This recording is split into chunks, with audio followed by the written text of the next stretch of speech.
Hi, guys. Welcome back to My Steps to Sobriety, my show on YouTube and as a podcast with me, your host, Stefan Neff. Another day for a beautiful interview. And today, this interview, this is close to my heart because I have got Carolina Gutierrez with me. Carolina is a woman who is determined to make this world a better place by looking at her own past and maybe talking about the lessons that she had to learn the hard way. Because what we are talking about today is a disease that affects so many of us. It's the disease of being self-employed. And that disease is a bitch because I don't know about you. I certainly in my businesses, I'm working far too hard, far too long hours.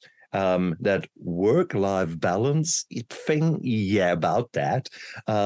So now let's actually shine the spotlight on all of those of us who have stepped outside of regular employment and are wanting to make this world a better place with their own actions and being self-employed and running businesses. And let's look at the mental health of those leaders and what we can maybe highlight and how we can improve that. Carolina, thank you so much for being a guest on my show. Thanks for having me here, Stefan. Absolute pleasure. Now, I know from you that you're a serial entrepreneur.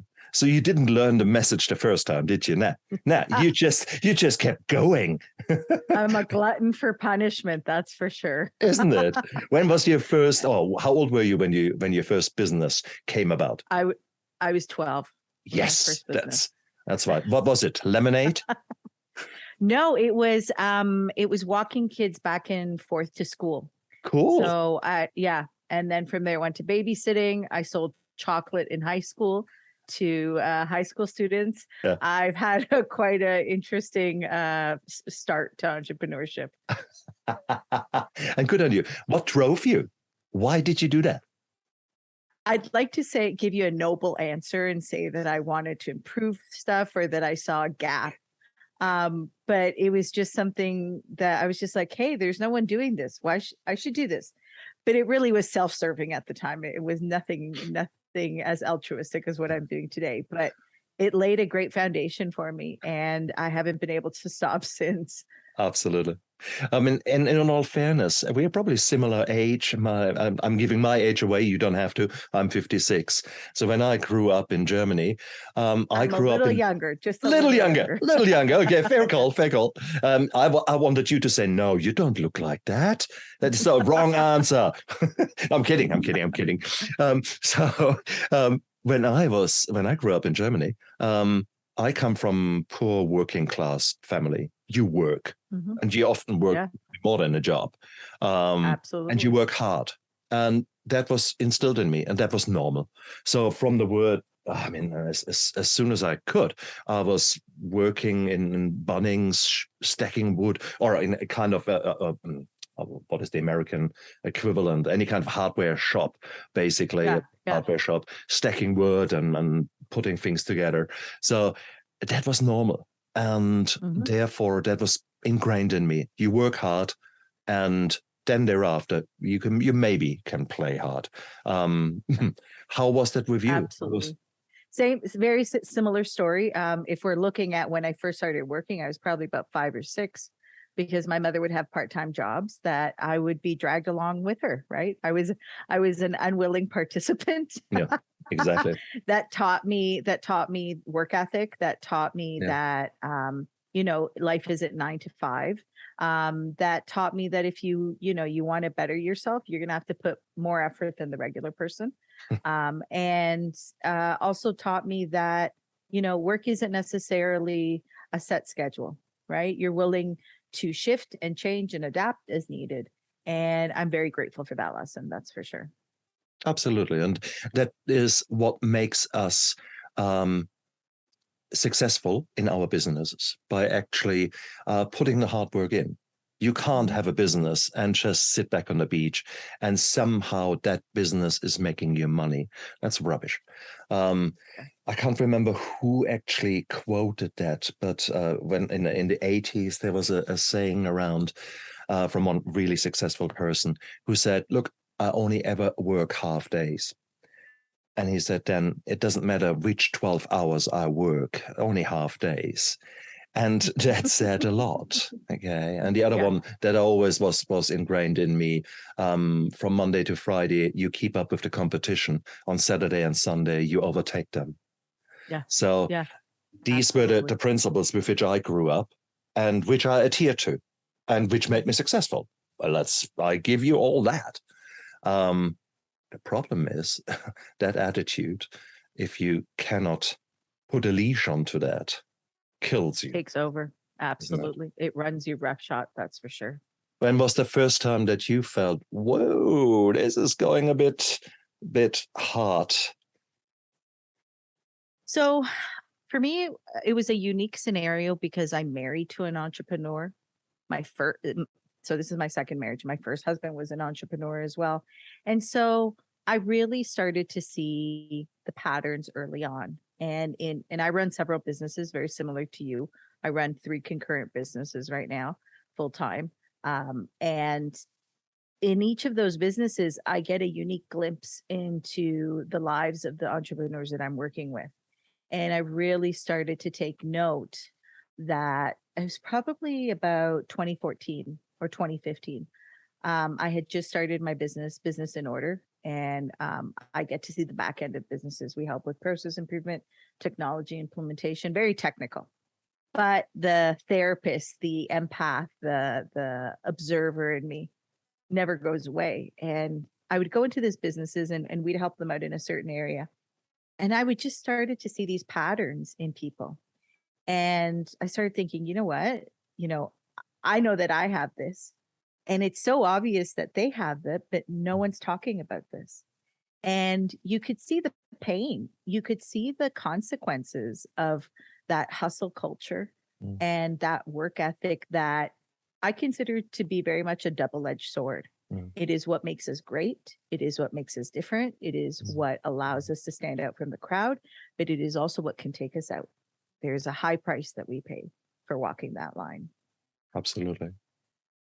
And the fact, of course, is we're talking here entrepreneurs, but you could actually extend that a little bit further.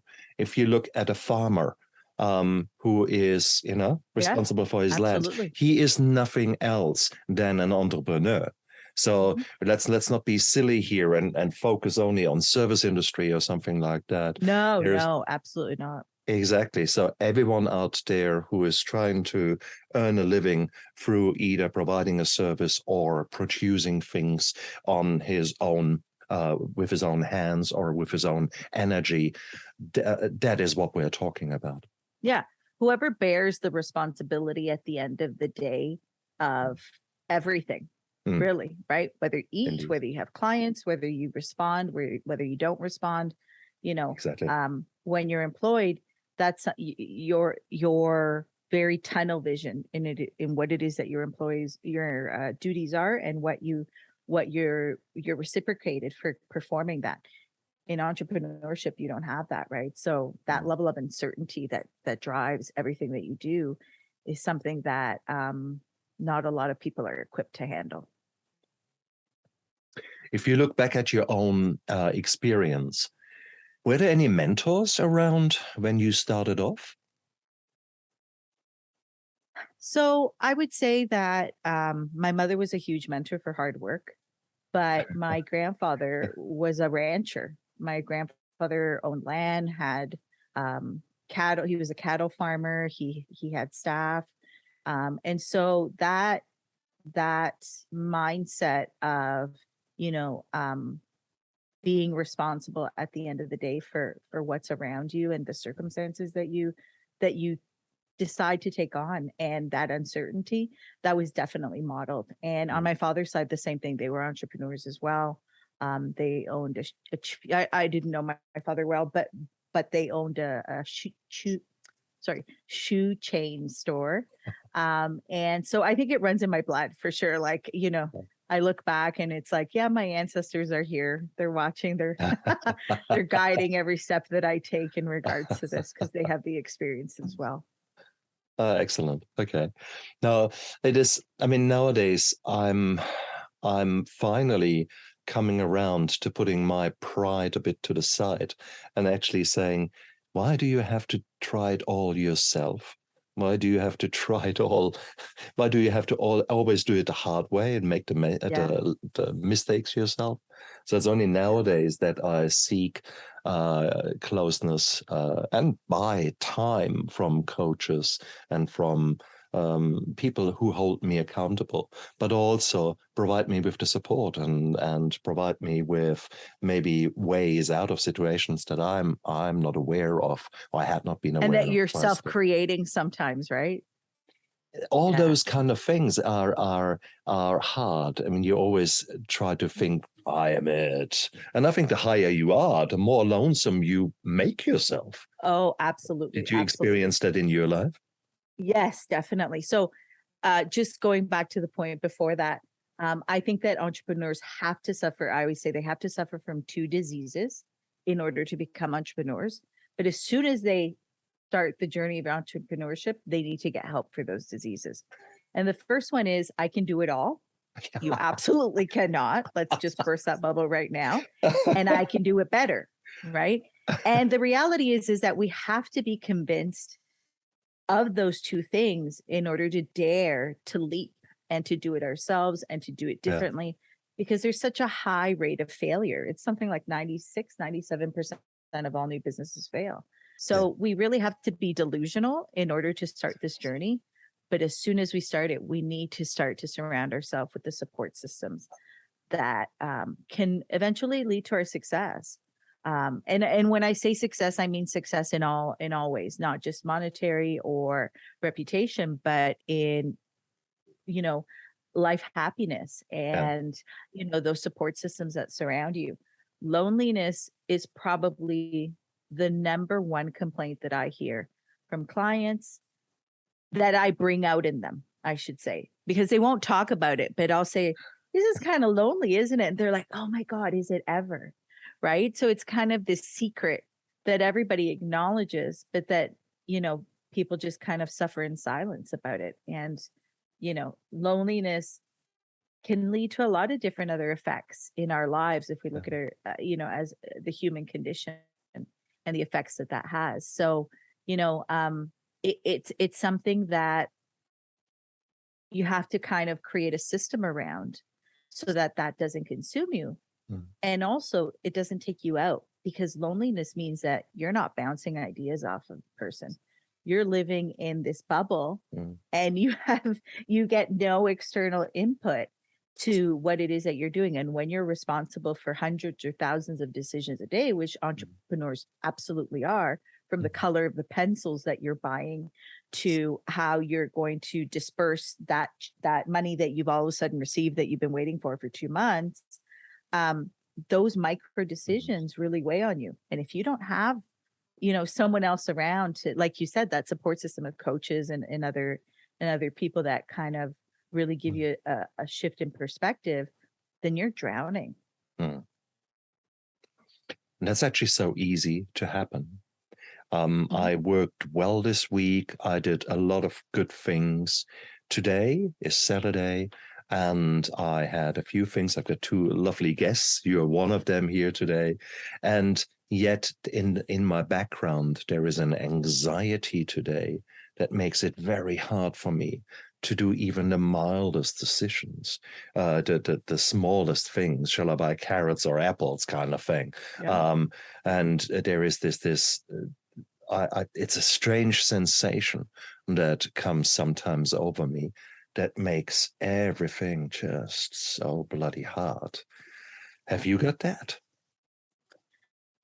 So, yes. And I've learned over time to create certain systems so that my decision fatigue is lessened. Number 1. Number 2, I am a ongoing in recovery of perfectionism and control freakness. So those run naturally in me. I'm not going to lie, but I have to let go, and I have to say, I simply cannot be responsible for every single decision. And, that tendency has been ripped from my my hands unwillingly. But it's the only way. It is the only way for you to really start to let go and trust, because you know what? Your creative outlet, if you're really good at what you do as a founder and you have that driving force within you, you should not be making decisions on the color of the pencils that you're buying. Like, that is ridiculous. Your decisions should be much more strategic, much more big picture. And I'm someone who loves details. Don't get me wrong. I love details. But if I'm going to grow, if I'm going to play big where I really want to play, if I want to make the impact in the world that I really want to make, it's not going to be making those tiny decisions. See, today is another day where this interview had to happen, because these are exactly the words I need to hear. And sometimes the universe actually stands there with a 2x4 in its hand and hits you over the head. And you still don't, you get a headache, but you still don't get the message. And it is bizarre. It is the working smarter, not harder, is something, unfortunately, that many of us have not learned. Yeah, and in fairness, there are certain things, if you're an artist, for example, then, sorry, you can't just outsource someone else doing your art. That doesn't work. No. If you're an anesthetist, then I can't just say, okay, let someone else do it and I get the money for it. It doesn't work. Okay, so there are certain things that obviously you have to be there for and do. But there are the support things around there that sometimes we just take on, and they can be very therapeutic. They can be very nice. There is something satisfying in doing your invoices. There is something. You know what it does, Stefan? You know what it does? It robs you of your peace. And to me, that is the guiding principle in all of my endeavors, is to achieve, to help the people that I help, whether it's myself, whether it's the world. It's peace of mind, because I think that we as entrepreneurs forget the value of that. And that is something that is so think about anything that you do that brings you that peace, whether it's being in the comfort of your home, being around your dog, being surrounded by those that love you. When you have that peace, other things come much more easily. And I think that as business owners, we forget that. So true. So true. So when was the first time that you experienced this kind of insight?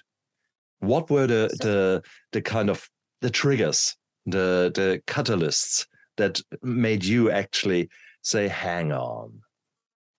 Yeah. So for me, it was a bit of an interesting story, of course, because I don't do things normally.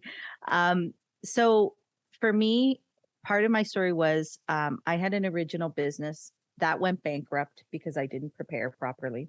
I was a hypnotherapist and I worked with a local psychologist. They changed the legislation where I lived, and it was no longer covered by the coverage that it was before. So I decided to go back to school to get my master's in social work. And I knew that something was off, and I couldn't put my finger on it. And I said, maybe it's a learning disability. I'm just going to get tested just to make sure, because I was an adult at this point. I'm making the effort of going back. I said, if I'm going to do this, I'm going to do this right. I'm not just going to, throw caution to the wind and just wing it. And my ADHD diagnosis came from that. And it was a big surprise. But at the same time, when I started learning more about it, I'm like, oh my God, this is absolutely not a surprise. Like, how had I not noticed, or how had someone else not noticed in my life? And I was in my early 30s when I got diagnosed. Yeah. And I'm going to come back to the point, so don't think it's just a little bit of a detour. But what happened was that I had this circle of chaos that surrounded my early life, because I didn't know what was going on. And I tell people jokingly, my mother would find my keys in the freezer. Like, to that extent, it was just, just all over the place, right? And so when I was about 18 or 19, I said, I can't live like this. Like, this isn't normal. This isn't okay. Something is off. But I thought it was a personal failing of mine. And so I studied and I picked every book that I could find on getting organized and reading blogs. Blogs were big at the time, and there weren't podcasts, but I really did all my self-study that I could.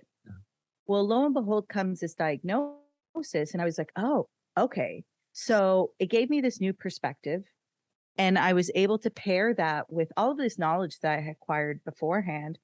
And I was really able to superimpose one over the other. Mm. And, really all of a sudden, everything that I had learned was on steroids because I understood my particular type of ADHD and what that looked like. And one of the things that my university provided for me, which I'm very grateful to this day, was they sat me down with what's called the learning technologist.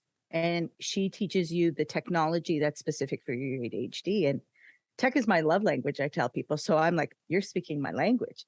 And so all of a sudden, I saw the power of systems, processes, and tools applied to my particular style. And I went from taking 4 hours, 5 hours to proofread an essay, and I was doing them in under 20 minutes. And so I said, peace. That was my first step into peace. And as that program continued, I fell out of love with my program. I didn't continue, but a business that I had started on the side, kind of helping people with their technology, continued to grow. And I really started to apply what I had learned from my own diagnosis and from assisted technologies that are out there in regards to combining that when I was helping these business owners. Because what I really started to see was that a lot of business owners had some of the same things that I did. And, if we put some research in behind that and we throw some numbers in, which I ended up doing much later on, I wouldn't say that that's something that kind of that clicked right away, but the statistic is staggering. 72 to 73% of business owners suffer from a diagnosed or undiagnosed type of mental illness. Wow. That means 3/4 of us are suffering, and we might not know why. And it usually is the reason why we choose to do things the harder way, because we're able to do them on our terms versus adjusting to a system that doesn't understand us, that is not created for us, and that does not see the world how we see it. So that challenge is what we lean into in order to become successful. So do you see, it's a very interesting dynamic that plays there, and why peace is so important, bringing it back to the original point. Oh, no, so true. But it's the peace in which new ideas can grow. If you're in a constant storm of adrenaline and cortisol, then you are only reacting in a fight and flight scenario. There's nothing original coming out of that.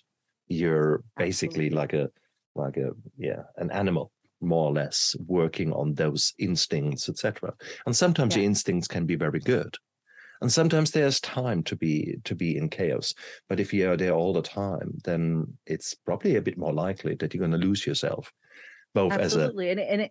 Your nervous system, it shoots your nervous, like it puts you into a place where that creative fire that burns within every entrepreneur is just simply not as productive or not as effective, right? Correct. It's almost like we're being reactive versus purposeful and moving with intention.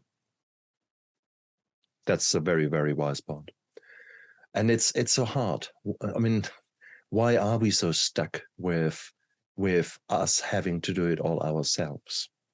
Because that seems to be the key stumblestone, isn't it? The key thing that holds us back, literally the chain and the ball around our leg. Absolutely. Absolutely. I think, like I said, I think we need to suffer from that delusion. We really do. It is really it is one of the keys to going out on your own. If you talk to somebody who's not an entrepreneur, the first thing that they say is like, it's fear that comes up, right? We tend to be, entrepreneurs tend to be fearless, or the fear doesn't stop them. They might feel it. I know I'm diagnosed with anxiety, so I'm not going to sit here and say that I'm fearless, because I'm absolutely not. Fear walks side by side with me every day. We just learn not to let fear lead. But the risk taking is higher, right? We don't measure the consequences the same. And I really think we think we're almost oracles in the assuredness that we carry that our idea is going to succeed. right?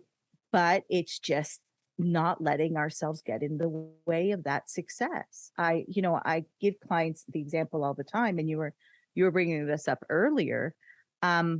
Bookkeeping is absolutely not my zone of genius. It absolutely is not. I know when you owe me money.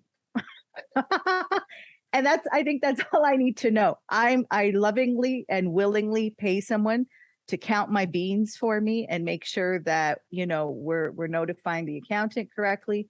But if you think that I'm going to spend my precious energy sitting there and collating receipts and all of that stuff, that is not my zone of genius. And I burn my energy instead of actually use it as a fuel for something that I wish to create.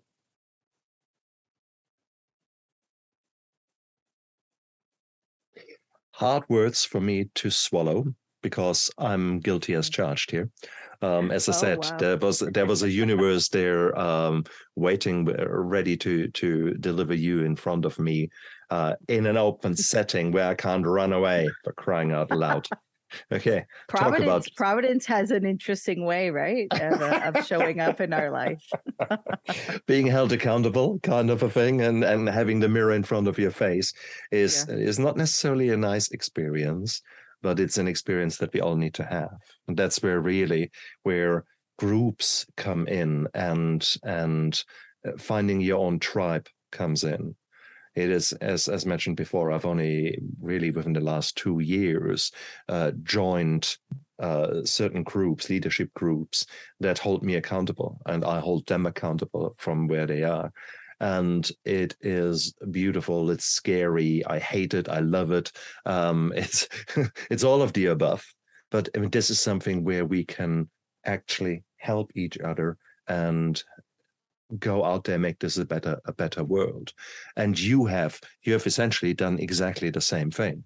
This is your passion, to go out to help others maybe see more sense in what is happening, maybe explore the systems that they are working within, and maybe seeing if there is really maybe holding a mirror in front of their face. Is that fair to say, what you're doing? You know what? I'm going to say maybe, but I think that business does a fantastic job of holding a mirror to our face. There's nothing like running a business to push all of the buttons and insecurities that we have as individuals, right? Whether we're willing to listen to them or not is a different story, but the mirror's there. I might just go in and clean it a bit, give it a nice little wipe down, but the mirror is always there. Okay. Touche. So what was the journey from you to being the serial entrepreneur and maybe seeing that things are not right towards actually taking action and going out there and helping others? What was the catalyst for that? So for me, I was doing this very technology process driven, right brain type of work. But that therapist in me was always there, and I was always watching, and I was like, why is, these people are in pain. There's people that are actually suffering here, and no one's talking about it. And I kept saying that over and over and over again. But it took COVID, and it took the silence and the even more isolation that COVID brought to really bring that to the forefront and say, what about, I have the skills, I have the training, I have the education. I have worked in peer support settings in the past. I worked in very difficult peer support settings. Part of my practicum in university was facilitating peer support groups for adult survivors of childhood sexual abuse. So I've been in those really uncomfortable rooms. And I'm like, I have the skills. Why am I not doing this? And so I was able to, I developed a program during COVID called Soul Circles.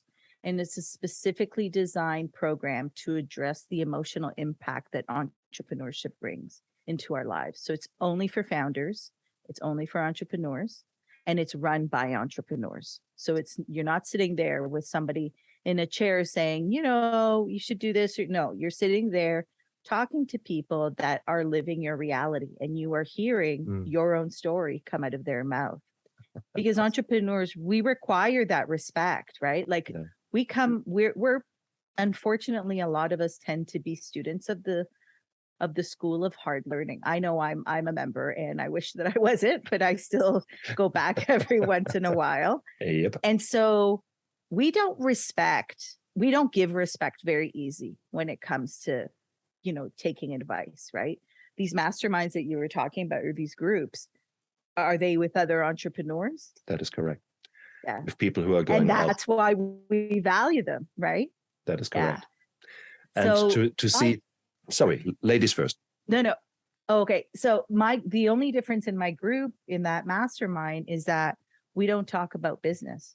We talk about the effects of business, and we talk about the things that business pops up, but we don't talk about your marketing. We're not talking about your cash flow or your leadership style. We're talking about what shows up for you every day when you're forced to wear that mask of everything's okay. When inside it's like everything is not okay, but I dare not share this with anyone. But that only shows that we have got so many roles in our lives. And whilst we maybe are identifying for a large amount of time as the entrepreneur, we still have got the roles of lover, husband, wife, other relationships, father, son, those kind of things. So there's so much more going on. And I often found in my life that actually, if I could just throw myself into my work, then it allowed me to forget the trauma that was happening in other parts of my life or that happened in my past. So what do you say to a workaholic who really uses his work to escape his own reality? The moment you say, nah, man, you need to stop and you need to think, that means you have to stop and have to suffer in that case. You have to feel. Correct. You have to feel. And the reality is that the best entrepreneurs are out there are the entrepreneurs that have done the hard work. And when I say the hard work, it's not about working 16 hours a day. It's not about 7 days a week. It's not about missing your kid's birthday party. It's about being able to be quiet, turn the gaze inwards, and start to analyze yourself and what's going on inside. And that is the hardest work that you will ever do. But it is when you combine it with your passion of entrepreneurship and you combine it with the ability to know thyself, you are unstoppable. Unstoppable. I actually 100% agree, because I came to the same point from the addiction point of view. I was trying to escape reality first with work and then with alcohol. And the alcohol got stronger and stronger, ultimately. And that then started me to, first of all, stop the alcohol, then having to start feeling and having to start living a life where I could not hide, therefore having to address the hard truths. And that in turn made me so much better in my job, made me so much better as in my other roles. So it is beautiful. Exactly. I just come from a different background from the addiction point of view, but ultimately our common path now where you and I are at is how can we actually be the best person, and with those best, maybe, or with different core drivers, with our different core beliefs, maybe, just maybe, we can actually live a life that is so much more fruitful, so much easier with less anxiety, with less because you're being true to yourself. Think about it, Stefan, you're being true to yourself. And I firmly believe, and this is part of my program, I firmly believe that the minute that the world starts to listen to their intuition, starts to be able to accept their internal guidance, our world will change. And I don't mean that in a trite, I don't mean to be cute or anything. I genuinely think that we as a world have been running away from that. And we're seeing the effects of that with COVID, because for a small period of time, the world stood still. And we were forced, either willingly or unwillingly, to start to hear that guidance. And we're seeing all of the effects of that. And yes, it's turmoil, and yes, it's a little scary. But, things needed to be shaken up, right? People needed to recognize I hate my job and I'm going to need to change it. And even if it means that I'm making less money, my mental health and how I show up for my family or how I show up for whatever's important in my life is more important than selling myself for a company or an industry that doesn't care about me. So really at the core of everything, the way I live my life, what leads me to want to do these endeavors of really helping my clients find peace, regardless of the business that I'm working in, is hoping that that clearest voice that they hear is the one from within, because that voice always leads you to your best outcome. Yeah. Now, is it difficult? Sure, because that voice might not adhere to the agenda that I want, right? So, it is another level of commitment to not only walk that talk for yourself, but hold space for others to walk that talk. But, when you stop running, that's when it really starts to get interesting. And I see it in my entrepreneurs all the time, because I am uniquely equipped to talk business and feelings at the same level and with the same ease. And as soon as I start to talk feelings, you can see the faces go a little pale because they don't know, that's just the world that they're not used to. But you really need to get used to that. If you're going to do any type of servant leadership, if you're going to show up in an authentic way, if you're going to make the changes that you want to make, you have to be authentic to yourself. And that's the hardest, because many entrepreneurs, many leaders are identifying so much with what they're doing at work that they have lost themselves. If you actually ask them, who are you? If you had asked me 10 years ago, who are you? I would have said, I'm a doctor. I'm a pain physician. Yeah, that's me. No, who are you, Stefan? Like, I just told you. I could have not answered that differently. And in all fairness, when I stopped running, when I stopped working for a bit, and when I stopped drinking, I was an empty shell. Yeah. Now, that is a negative way of putting it. With hindsight, I put it as an empty canvas, and I could start painting new, fresh strokes on there. And I actually could create a picture that nowadays I'm actually quite proud of. It's still a bit of an abstract picture, and I think it's not a Michelangelo. Isn't it for all of us, though? Isn't it for all of us? True, so true. But it is the ability. So let's phrase it or rephrase it a little bit.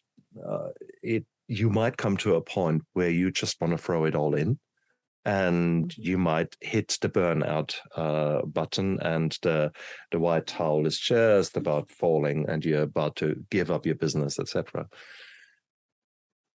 I congratulate you for reaching that point, because it means that your pain is now so much that you're willing to change, that you're willing to go out there to actually make a difference. Make a difference first by yourself. Take a long, hard look. What is driving you nuts? And if it is your business, if it is truly your business, then maybe that is great. Then you have figured out this is the wrong path that you have taken. You gave it a shot, but maybe it's time to look at something else. That's cool. Or you could actually say, I've driven myself in such a rut. I have tried to take on absolutely every aspect of my work, and bang. But what do you say to those people who have been entrepreneurs? Then COVID came. They had to let some of their staff go, staff who normally took on those roles that the entrepreneur is not so good in. But in order to survive, the business is now running on skeleton staff. How do you integrate that? Is that not then a pipe dream? What we are both saying here, you need to look after your mental health. And he's saying, for fuck's sake, my business is basically broken. I don't know how to pay the 3 guys that I've left. So what I would say to those entrepreneurs is, I don't have the answer that's going to fix how they're going to pay that staff. I don't. I wish I did. But what I can say to them is, you need to start to talk about it, and you need to start to talk about it openly. You need to, cut off the head of the 3-headed monster of business, which is denial, shame, and secrecy. Because those 3 together create a shitstorm of issues for us, not only in the emotional place, but in the business world, right? And it's something that will take us out in business, and people won't even know, like, and we're so worried about what other people think that maybe we're keeping staff on too long than we shouldn't, right? And I'm not saying be callous about the people that you're responsible for, absolutely not, but you have to be honest, and you have to be able to speak about that openly, because when you don't, you're painting yourself into a corner. There's a reason why the World Health Organization says that entrepreneurs are 4 times more likely to take their life. That is not a made up, mild, underestimated statistic. That is a reality of entrepreneurship that no one is talking about. And when you have these secrets like this one that I'm drowning and nobody knows, the number one thing, the number one cause, the number one impetus towards taking your life is thinking that you don't have options. So it really is something that is, you might think I'm a bleeding heart, and there's lots of, uber money driven business owners out there. But really what I'm talking about makes you a better business owner. It makes you a better person in the process. Great. But if you need a driving force, that's something bigger than making yourself a better person, it'll make you a better business owner. And that's so true. I had to laugh when you were saying this three-headed monster. I call them the evil twins of shame and guilt, but you added the denial in. I love that. And these are the 3 hallmarks. These are the 3 hallmarks of addiction. Yeah. That's a typical addictive behavior, but I love to hear you using it in a different setting. And it reflects so beautifully our negative coping mechanisms, those coping mechanisms that you think will somehow protect your business, when in reality, it is actually bullshit. Yeah. The other thing you need to say as an entrepreneur and as a man, the moment I have spoken out in my life and was honest, I cannot recall a single incident where actually something negative occurred. In actual fact, by you speaking out, you become a role model for others. More importantly, you might actually join a brotherhood of men and women who are out there and are saying, no, we have got enough of that bullshit, of that facade, those masks, all the crap, and inside we are dying. Instead, they might actually say, hey, look, we know exactly how you are. Hey, we are actually in the same boat as you. And simply from an entrepreneurship, they might say, look, we have actually figured out a way how we can save money by combining forces, therefore have a better buying power, can negotiate better prices, etc. You might be surprised what suddenly comes out of the woodwork, just purely from a financial and from a business perspective. It is amazing what can happen when you actually open your mouth. And think, what are you leading with? You're leading with yourself. Correct. You're leading with that internal flame, that soul part of ourselves that we all have. And we can get lost in the business world because we're focusing on figures and on operations and on all of these things. And I always say, bring it back to what that voice that you had that said you can start this, that part that really had you kind of awaken that in. We take it back to that core part, we're going to bring ourselves back into alignment and start to really find our place in the world again. And that's beautiful. That's absolutely beautiful. But if you don't mind, Stefan, I love how you tied it into addiction. So there is a reason why I modeled my Soul Circles program partially after AA. Because I think that there's a few reasons. Number one, because the model works so well. Peer support is just way more effective. You know that in your own space, 68% more effective than regular therapy. Number one. Number two, addiction is something that is very prevalent in the entrepreneurial space. It is one of the unfortunate negative coping mechanisms that entrepreneurs take on. So it's a really important dynamic, I think, that needs to be addressed. And I forgot what the statistic is in regards to addiction and entrepreneurship, but high risk behaviors in general, right? Just as we use it to take a chance and go out and create something really cool, we're also adrenaline junkies in a way, right? So true. So true. Oh goodness. This is, yeah. It amazes me how much we have come from very different backgrounds, yet the lessons we have learned in our lives are virtually identical. And that just shows that sobriety, for example, is only a starting point. That you beating some of your demons, some of the negative behaviors is only a starting point towards the maybe heading the right path. And the right path is becoming a more resilient, a better human, for the lack of a better word. I love that path. I absolutely do. But I'm absolutely clear that I don't want to walk this path alone. I believe we all need power teams in business, in our lives. I think that is so important. A power team for me is a team where I'm the dumbest member of that team. Okay, I don't want to be. Yeah, that's great.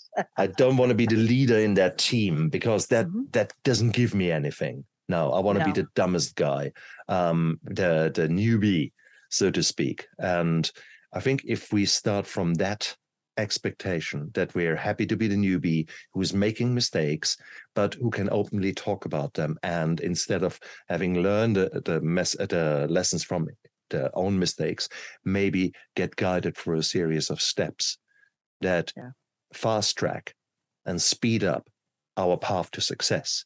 May that be defined as financial wealth, or may that be defined as having a relationship where all the sparks are flying again, compared with the half-dead horse that you were flogging. However you define that, you go for it. But there are certain steps, and I guess finding a mentor is a bloody good thing.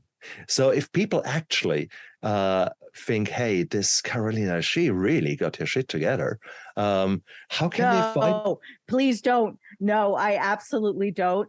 Part of my own mental wellness routine, and part of my leading by example in this new way of looking at things is being radically honest. I absolutely do not have my shit together. Let's just put that out there and be really clear. I think that being able to admit that is the first step to getting it together. I have off weeks, and I have weeks where I am on the ball, and most of the time I'm just somewhere in between. But radical honesty really comes into play, and knowing where my weak spots are, and starting to set kind of some training wheels or some parameters around that, so that I know when I'm kind of starting to falter a bit. An example that I give myself is, as a woman, and being of a certain age, keeping house, the state of your home is a big deal, right? And so instead of being really hard on myself when it starts to get a little out of hand, because I used to have help, and with COVID we had to put that on hold. I instead use it in a compassionate way and saying, hey, something's going on. You're starting to, the signs are starting to show that you're not in alignment right now. And so I have certain things that I will use in order to bring myself back into alignment and say, hey, what's going on? So instead of being like, shame on you, or, being hard on myself, I try and be really, really compassionate with that. Oh, that's fantastic. That's absolutely lovely. And it's that compassion, the self-compassion. These are all corny words for a man, a real man who's going out there and taking the business by its horns. And when I say man, the same is for the girls. We need to break through this glass ceiling here. I have got my high heels on, and I'm going to stamp on the competition. I'm going to show them that I can be super wife, super mum, super entrepreneur. It's the pressures that we put on ourselves that are basically where you're juggling with chainsaws, and sooner or later, blood will flow, and you will end up with the scars. Maybe not on the outside, but certainly on the inside. And even on the outside, I think too, because I know for myself, when I started Business in Order back 10 years ago, I was going from being a hypnotherapist full-time, feelings and emotions and, people crying in front of me. And that was kind of my everyday, to going to a B2B business. Like, could I go anything further and more separate than what I did? Left-hand brain to the right-hand brain. Exactly. So I was selling business-to-business services to other businesses. And, I went into technology is a very male-dominated world. And I went into the business world where I would go to networking meetings where I would be one, in a group of 30, I'd be one of 4 women. And so, for a long time, I was like, okay, I got to adjust and do business this way. And what I've learned is, I'm not doing that. And I haven't been doing that for a while. And for me, it's not a matter of breaking the glass ceiling. It's a matter of just doing business the way I want to do business. And part of that is leading with my intuition, period. End of story. My coach doesn't like it. I know that my coach doesn't like it. And, but, I don't really care. This is how I'm choosing. So the structures and the systems that very kind of male dominated way of doing business that looks at figures and outcomes, that's still there. But I don't lead with that. I lead with the feminine side of me that, very much feels their way through. Yeah. And then I'm supported by those businesses. And that's where I'm finding success. And, everybody's entitled. And I encourage everyone to find what fits for you. But after 10 years of really kind of banging my head, when I started to work in this fashion, it was like the, heavens opened up and the angels sang. And I really started to see the fruits of my success. But it was only in being authentic to how I show up. Beautiful. And that's I think where we should leave it here for this interview, because it's so beautiful the way you show up, and it is up to you to make those choices. No one forces you to be in the role that you are now, stressed, running crazy. You make choices, and these choices, they're a privilege. You have already made that choice to become an entrepreneur. Brilliant. You're making many other choices, yet at the same token, you are not happy.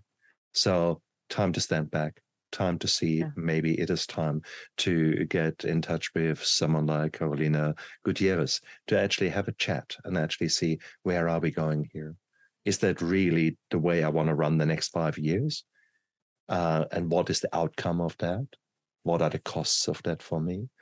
Or is it maybe worthwhile to consider an investment into my own mental health, which between you and me, don't tell anyone, but it will come back to you in tenfold in money terms. Absolutely. Okay. Absolutely. There are no two ways around it. It took me $27,000 to get through 4 weeks of rehab, money we didn't have. That money I have a long recouped. They were basically within a year or two, I had that money back. And then from now on, I'm on forever good return of income. So it's perfect. So, it's just a matter of putting that ego aside. If you just put that ego aside, you really you start to see the changes. Carolina, where do people find you? You can go to Book Carolina, BOOK, and Carolina, like the state, Carolina.com. And there you'll be able to find about my speaking and all the different projects that I'm involved in. And also be able to listen to the intro episode of my own podcast. Fantastic. Guys, going to have a look down there into the description of the podcast and of the YouTube video, because you have got all the details there. There is no excuse for you not to check her out. So go out there. And if you are wanting a bit more with regards to the management of addiction, go out there, check out my book, My Steps to Sobriety. In actual fact, I use a very, very similar approach to explain the AA, like that of a failing business, and you as a friend wanting to help that failing business. So it's spooky the way, Carolina, you have built your cycles and your circles. That's because exactly the same thing that I'm talking about, just in mildly different words. But ultimately, guys, go out there. You have got a life to live. Live it with passion. Look after yourself. And the mental health is a key ingredient with that. If you are broken on the inside, your business will be broken in a matter of weeks and months. Okay, because people will know, and people will rather go somewhere else than dealing with you as the broken person. With you as a broken person saying, I'm broken, and I'm actually sorting my shit out, or I'm going out there and be open and honest about it, sharing your story in a safe environment, and therefore gaining strength. You're still broken, but you're no longer a victim. You're now a survivor. You're a thriver if you keep doing the work. And that's exactly what Carolina is all about. So, Carolina, I'm so grateful that you came today on my show. Thank you again for making me think, making me actually make changes in my own life. Wow. Two critical changes that will happen now. I didn't think it would come true, but here you are. See, sometimes the universe sends you exactly the message that you need to hear. Stefan, thank you so much for having me. I really appreciate it. Absolute pleasure. And you guys out there, look after yourself. Bye. Dream on, dream on, dream on, dream